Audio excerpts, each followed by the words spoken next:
Hey guys, welcome back to Hell. Are y'all ready for round 2? No, but seriously, as much as I want to put 2020 behind me, I am going to still make some lists that I really wanted to make.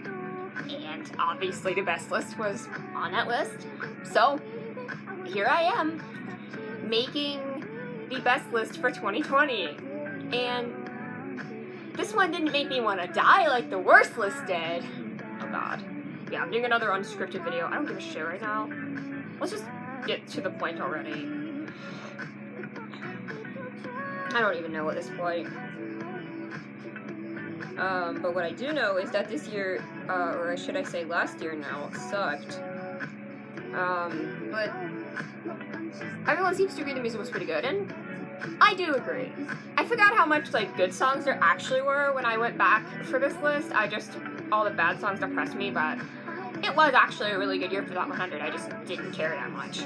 But, again, I want to keep in mind that this is my list, my opinion, so if you're going to be angry that your favorite song isn't here, or you don't like one of the songs I put on my list, that's totally fine. I mean, don't be angry. There's no reason to get angry over someone's music taste.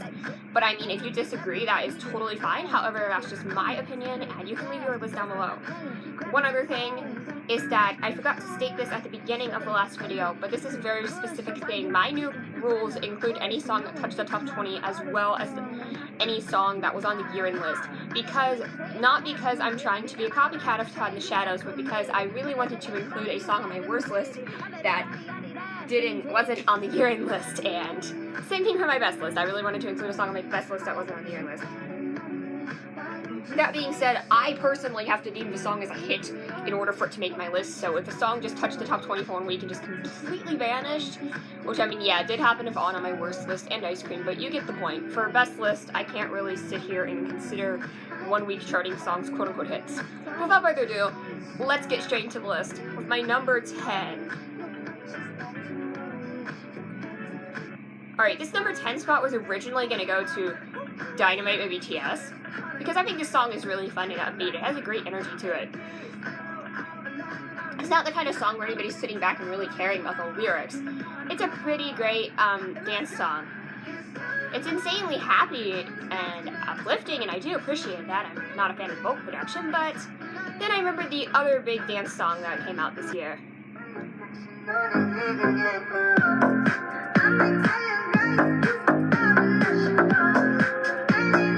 I know this is a divisive one. I've seen plenty of people say they hate this song, and I can completely understand why. But yeah, this song was more downbeat than Dynamite and a little more moody. However, this song is perfect for night driving. Why is half of this list songs that are perfect for night driving? I'm not sure how this happened.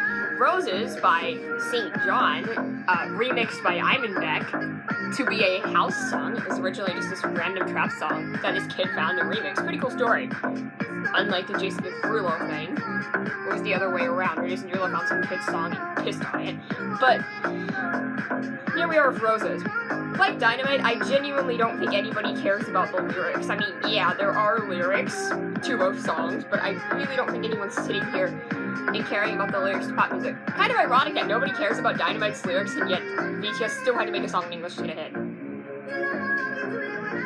Anyway, Roses has a great groove to it in house production. It really does mainly ride this one groove. It has this weird chipmunked vocal effect on the main performer. And I've heard this song used in commercials too.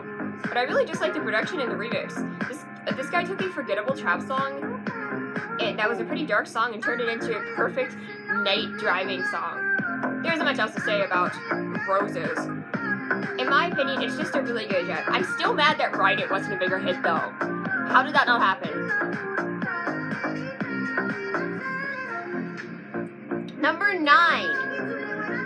Dua Lipa is a fucking queen. Speaking of dance songs, Don't Start Now was Dua Lipa's first hit of the year. It was a hit early in the year, and I really like it. It did come out. I did come around on the song. Maybe I didn't like the song because this became a hit and Physical didn't. I'll get to that a bit later on. Physical's not eligible for this list, and I still absolutely love that song, along with other cuts from the album, including Levitating, Hallucinating, Love Again, especially. But Don't Start Now is still a good track. It's a really great bouncy disco track, and it's about getting over an ex. It's got a pretty great vibe to it. It kind of reminds me of Sue Me by Sabrina Carpenter, but a lot less salty.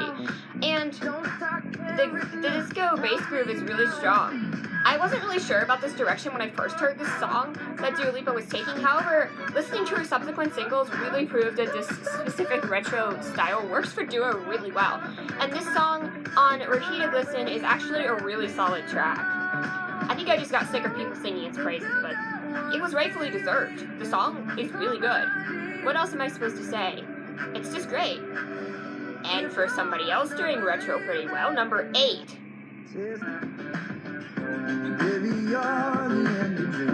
Harry Styles released an album this year. I haven't listened to it yet. I'm terrible. But what am I really supposed to say here? Watermelon Sugar was a single that was released at the end of last year in November. By last year, I mean the other last year. But it only didn't really get big to about summer in 2020, which is fair because this is a very summery song. But yeah, I really like it. Like I said with the vibe, it gives me really a psychedelic 60s vibe to it. The sound of the song, the horns and everything.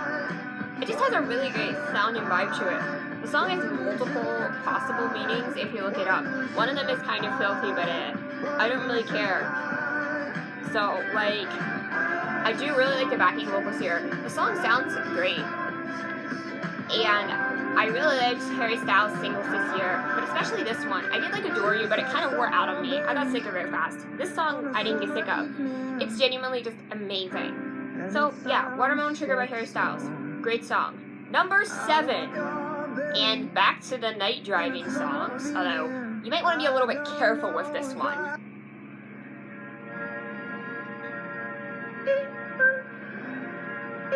Yeah, this was 2020. Oh my god. It was actually one of the biggest songs of the year, actually. But yeah, I had mixed opinions on The Box by Roddy Ricch, and Roddy Ricch in general for a long time. I still don't like Ballin' as much as people will insist how good it is. But The Box is a song that I really respect so much. It has a great vibe. I don't usually listen to a lot of rap songs, but this specific one actually manages to sell the whole gangster image. It sounds pretty sinister, and this weird squeaking effect shouldn't work, but it does. Roddy Ricch certainly knows what he's doing on the rap. Kind of this weird, moody, downbeat trap song that you can play at night driving. Well, like I said, be careful, because, yeah. But what else am I really supposed to say? It's such a unique voice, really works for a song like this. Kind of like how Post Malone's unique voice really works. Roddy Ricch was the only person who could have made this song, and it was really one of the defining songs of early 2020. So yeah, I do really like it. Just interesting about some of the lyrics that the song came out when it did. But again, I love how random the song is too. It's just a genuinely great track. And that being said, my other favorite rap song of the year, number 6.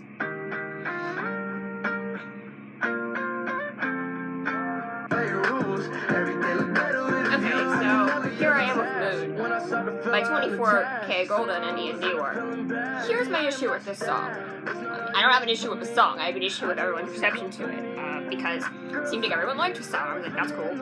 And one reviewer who I know for being particularly picky and hating on a lot of songs that I love, Mark from Spectrum Pulse, I do love his channel, but he often dislikes songs that I like. This was a song that he really liked, and it kind of took a while for it to grow on me. And once it did, I really enjoyed it. And then Todd the Shadows trashed all over this. No, seriously, he hates the song, which is totally valid. I can understand why somebody wouldn't like this song, however, he's really the only person I've heard say that. But the song is an incredibly catchy groove to it. People say the song isn't fun, but it's fun on a sonic level. It sounds fun and catchy. It's not fun and catchy in an upbeat pop song kind of way. But it's this kind of disposable trap that is a good vibe. Mark compared this to Ransom by Lil Tecca, and I think that's another good description here. It's just a really good vibe. You could probably night drive to this one as well. Number 5. And this is why I made my rules the way they are.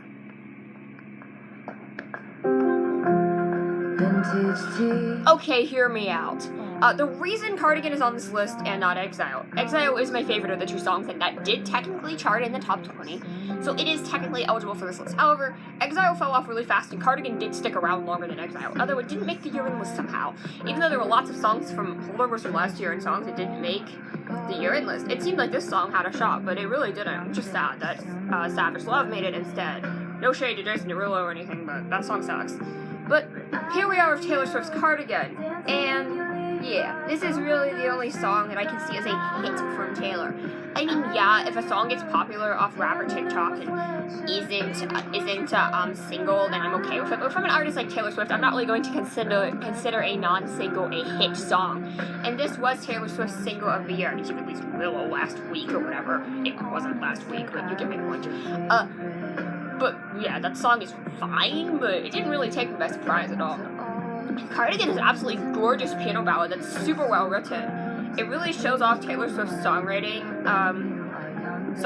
skills by telling the story about this relationship. It is a 3-part saga of the songs August, Betty, and Cardigan off her album Folklore.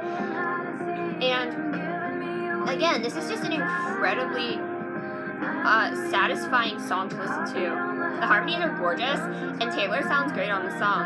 I really like her when she does this genre. Taylor Swift's ballads are some of my favorite songs by her, so I'm really happy to hear this specific one. This quickly became one of my favorite Taylor Swift songs, although Exile is better, and I love that song to death.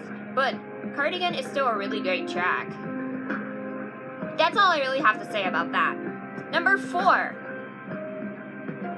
Well, night driving is back.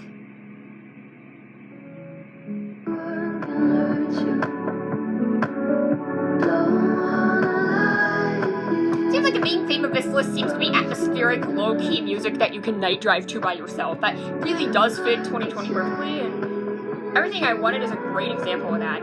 I was kind of lukewarm on this song for a while. I'm not really sure why, and I did really like her James Bond theme this year, but oh my god, Everything I Wanted is just such a great track.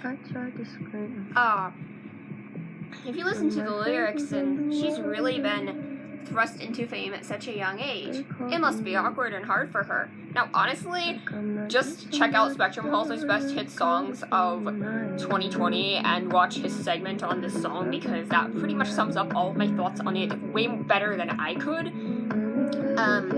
But yeah, I'm not too good to put this on my list, unlike him. I'm kidding. But yeah, this song is fantastic. It's not my favorite Billie Eilish song ever, but as this year got more and more chaotic, this song is somewhat comforting to listen to. It's a really soothing song. It's another great piano ballad, but it has Billie's really cool layered vocals on it.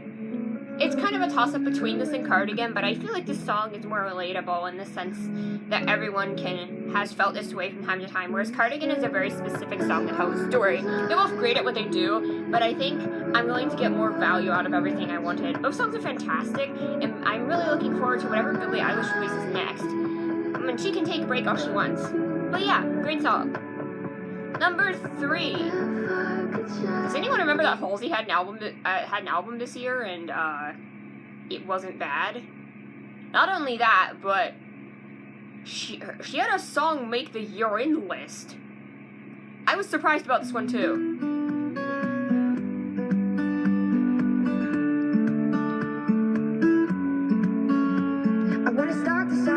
I was surprised for a couple reasons. One, how much I like this song, and two, the fact that it made the year-end list. No, I remember listening to this when it came out. I liked the song when it came out. I wasn't really sure why. It's kind of a bitter country ballad.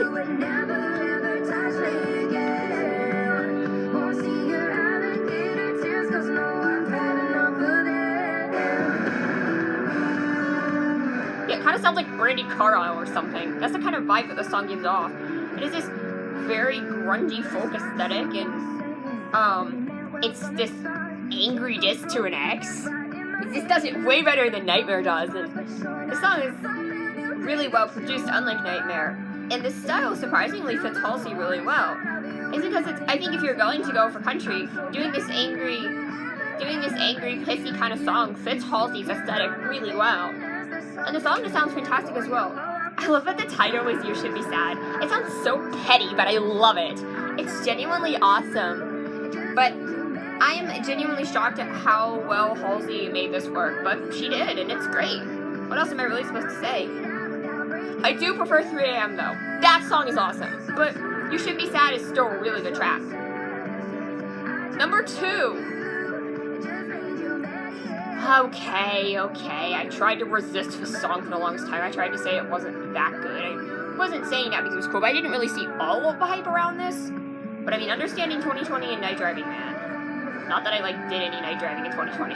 I don't drive, but even if I did, I didn't do any night passenger riding in 2020. Outside of, Christmas, but let's talk about the Weeknd. I mean, I had to at the end of the day. I know this is gonna be on literally everybody's best list, but how could it not? This song is so great. It took a while for it to really grow on me. I still wouldn't say it's my favorite song by The Weeknd, but man, this song is so atmospheric and great. His vocals are fantastic, and the song is retro and modern all at the same time. And I absolutely love this direction that music is going in general. That we're getting pop hits that are like that use flair from the 80s but have such a beautiful modern sound to them. This song is just such a great experience. I don't know how else to explain it. It's perfectly retro and perfectly new at the same time. And The Weeknd sounds fantastic. The synths are glorious. And this entire song feels great. It keeps up a good pace with the crashing and some great bass. And the performance is fantastic. Everything about this song just feels euphoric in a great way. It's really the type of song to give you an adrenaline rush. Genuinely, not much could really be better than Blinding Lights. But before we get to what is, let's talk about a few honorable mentions. The original Say So, not that shitty Nicki Minaj remix. Okay, no. But yeah, this is a song that literally went from great tier to bad tier on my top 20 ranking just because of a remix. But seriously, the original Say So is great. It's not that this is eligible, this Nicki Minaj wasn't even credited on the year list. I just didn't think it deserved to be on the list proper because, Dr. Luke. But let's move on. The Weeknd, Heartless. Yeah, this song is great. What else can I say?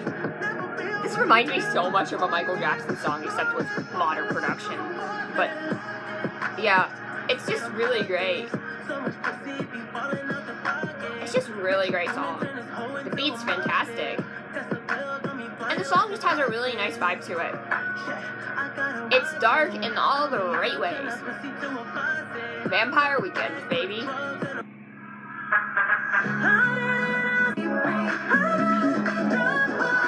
This was one of the few pop songs that I actually thought was uplifting and fun this year. Not only uplifting and fun, it is mainly a song about overcoming hard times, which I appreciated. Lady Gaga and Ariana Grande have good chemistry and all, and the production is alright, but I didn't find myself really loving it. But certainly better than the other thing Ariana Grande released this year. I'm not talking about Positions, I'm talking about Stuck With You. Positions was fine, but God. But yeah, I just wish Lady Gaga would push her music forward instead of making throwback pieces, but this was probably something that we'd all needed at the time. As much as it wore off on me, this song's still literal perfection. Harry Styles knows absolutely what he's doing to make songs that are great, and Adore You is no exception. It's a great song. It just feels fantastic to listen to. It's an incredibly groovy song, but it just feels a little bit, possessive? I'm not quite sure how to explain it. He's just acting like he'll do literally anything for this girl, and yeah, I get it's hyperbole, but it feels kind of uncalled for. I don't know. Can't say I'm the biggest fan of the sentiment, but Harry Styles does absolutely sell it, and the song sounds great. What else am I supposed to say? And last but not least, I'm back to where I started off, with Dynamite. Still like the song enough to make it an honorable mention. Also to prove to y'all that I don't hate BTS after the last video, because last video was kind of bad. But let's move on. Talk about my number one. Remember I said Blinding Lights was amazingly retro and new at the same time? It's a high energy, high tempo blast of adrenaline.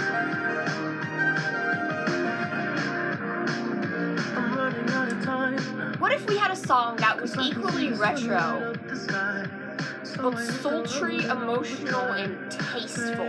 A bit of a slower paced song, or a slow burn, if you would. A song that is the epitome of a slow burn. But when it burns,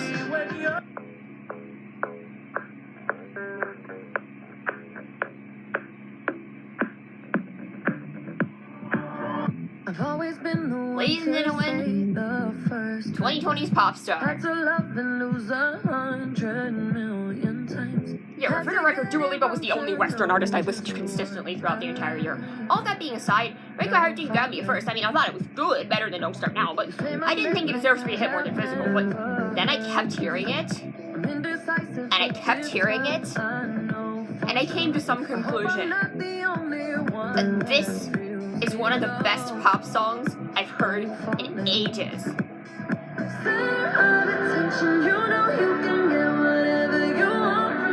Just like Physical, this is absolute pop perfection.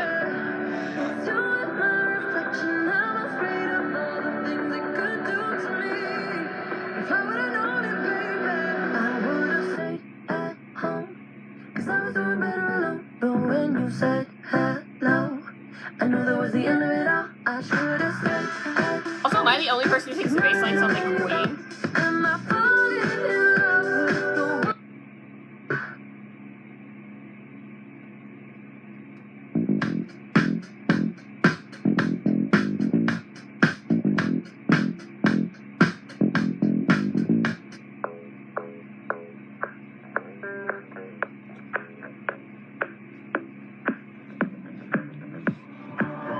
I've always been the one to say. Yeah, I'm probably the only person who thinks that, but let's just move on. Had to love and lose What else do I really have to say? It's just euphoric, but also cautious. It has that sense of sadness and desperation.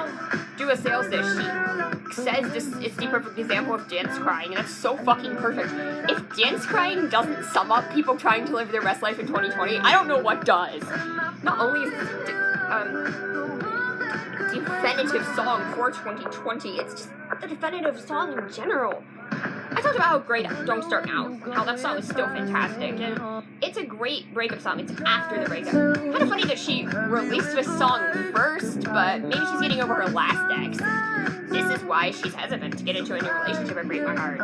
Physical is like Blinding Lights. It's just unbridled, sheer energy, and I fucking love it.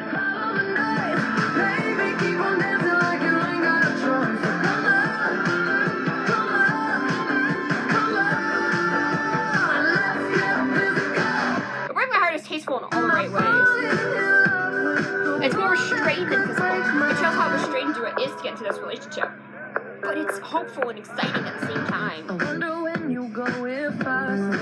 It's genuinely such a great track. And I can only hope to hear more awesome tracks from Dua Lipa going forward. Also, why wasn't Midnight Sky by Miley Cyrus a hit? Okay, I'm gone now. 2020, kick in the face. Bye-bye.